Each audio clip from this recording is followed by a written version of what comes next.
Every man, আজকে আমি আপনাদেরকে বলছি, প্রেমে পড়ার আগে, জীবন সঙ্গী বা সঙ্গিনী নির্বাচন করার আগে কাজ করুন, ক্যারিয়ার বানান। দ্যাট ইজ দা, ঈশ্বর আমাদেরকে বলেন ম্যান মানে হচ্ছে আর্ন করবে।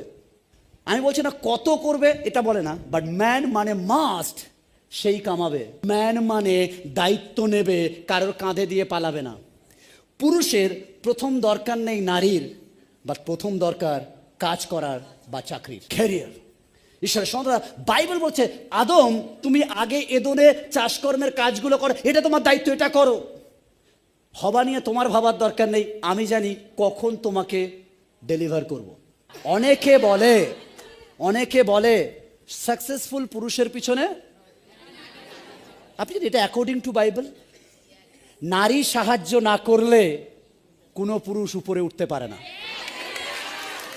আর ঈশ্বর এই প্রিন্সিপাল জানে, তাই জন্য ঈশ্বর বলছে হ্যালো আদম, তুমি একা পারবে না, আমি তোমার জন্য হেল্পার, সাহায্যকারী আনছি, যেন তুমি রিচ করতে পারো। হালেলুয়া।